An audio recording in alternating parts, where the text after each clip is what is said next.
do multiples. So a deck of cards has 52, and that's 4 suits with 13 ranks in each suit. So 4 times 13 is 52. Let's do 52. There's so many, it's hard to know how to choose, isn't it? So is this an identity? So here comes, any questions about this before we leave? It's good, right? Yeah. 52, which is the 4th power of sine plus cosine.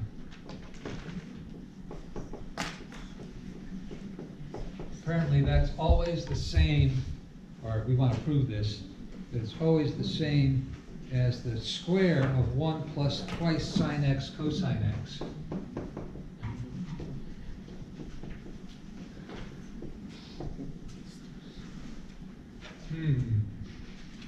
Well, what do you want to do? Should we square it first?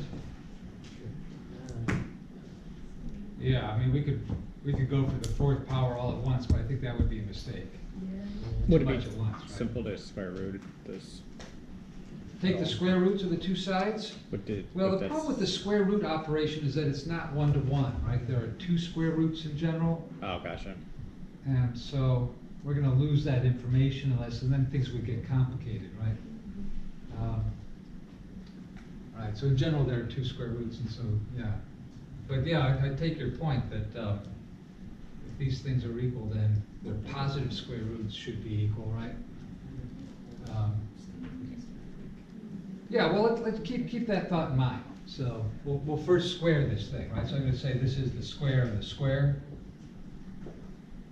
And then maybe what's underneath the square will be the same. We can say, hey, they're the same. So what do you get when you square this? Well, the square of the first is going to be sine squared x, twice the product of the 2. Don't forget that term. People do, even people who know better. Cosine squared x. So this is sort of a question to be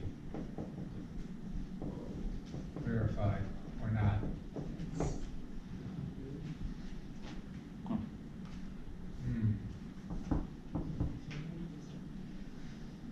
Now we have to square this trinomial. Okay, so what's the square? The first term.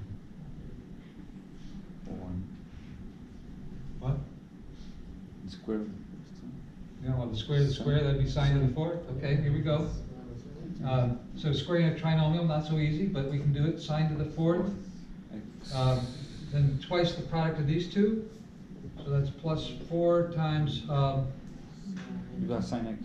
sine cubed. Oh, I meant sine x, thank you. Plus 4 times twice the product of these 2 is going to be 4 sine cubed x cosine x. Right, why twice? Because there's 2, you can get this product in 2 ways, right? Just like a binomial. Just like here, there's 2 ways to get this term, right? 2 ways to get twice.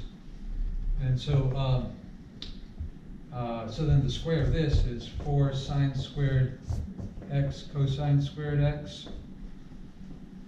And then 2 terms like this. So that's going to be 4 sine x cosine cubed. Jesus is hard. And then 2 of these, right? So I'm going to do a carriage return. Plus 2 sine squared x cosine squared x. Yes. And then I'll have the square of that, which is cosine to the 4th.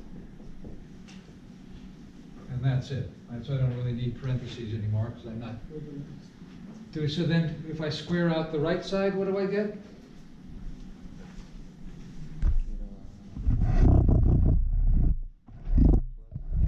Get 1 plus twice the product of the 2, so that's this. Plus the square of the second, so sine squared x, cosine squared x. How are we doing? Good. So are these always the same?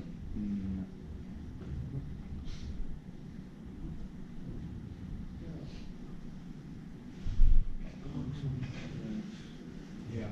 Why? Well, you see, they got this term here, sine squared, you got 4 of these over here, so we only have 2.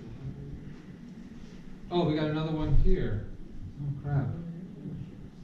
So we got this one, it's the same as that one.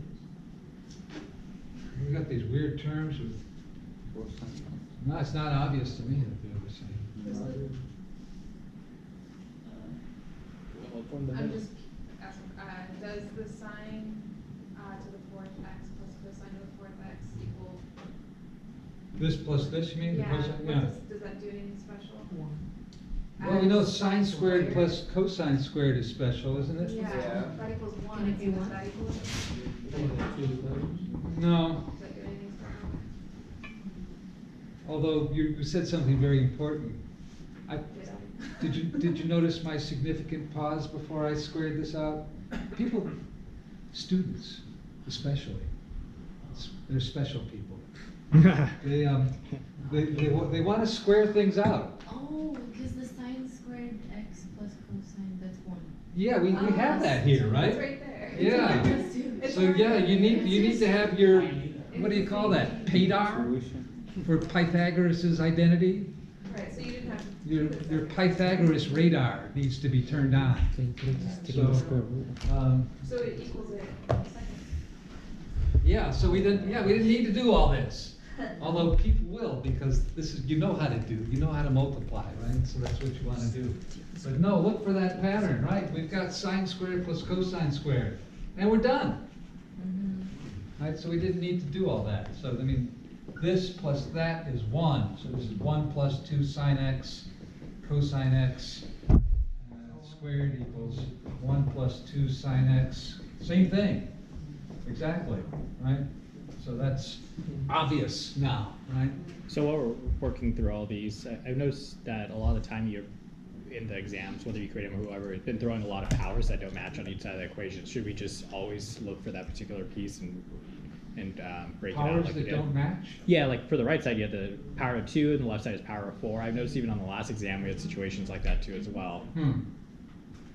Like in this case, you converted 2 to the power of 2, right? Because they multiply, Yeah. exponent to.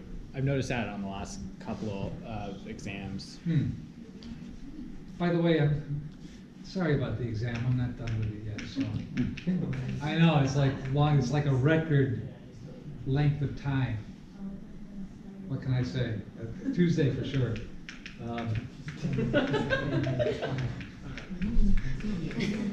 Is it something I said, or is something he said? What, the hamburgers on Tuesday? So let's see. Yeah, so do we want to do we want to do the graphical thing, right? So we can make a table of values for this, and a table of values for that. And so the original ones, right? So x cosine x plus sine x to the 4th, and then 1 plus 2 sine x cosine x squared. And so if x is 0, this is 1 plus 0 to the 4th power, and this is 1 plus 0 squared. Those are the same, right? Yes, sir. Why 0? Well, sine of 0 is 0, right? So this whole product is 0.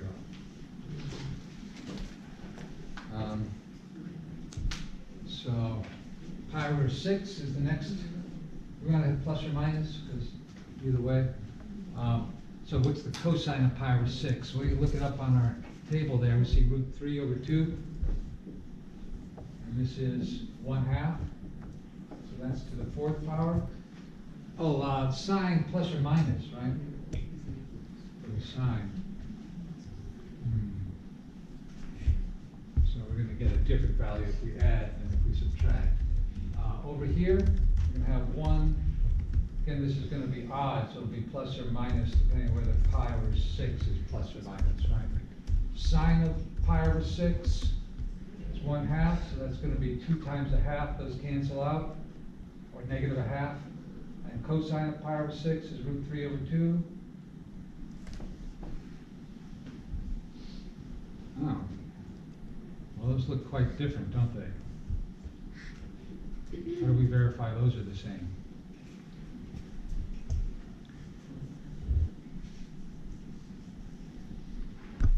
Guess we're gonna have to do some work, huh? This looks like hard work. Yeah. Okay, so I'm gonna say root 3 plus 1 to the 4th over 16, right? Because I get a, well, let's just do the plus, right? We'll worry about the minus after we do the plus. So what do we get when we expand root 3 plus 1 to the 4th power? Well, we could go 1, 4, 6, 4, 1. What am I doing there?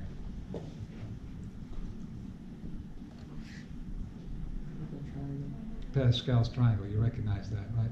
Those are the coefficients of the 4th power of a number. So what goes in the first place? Well, this would be 1 to the 4th. Oh, sorry, root 3 to the 4th, right? I got that first. And this will be root 3 cubed times 1, I guess. And this will be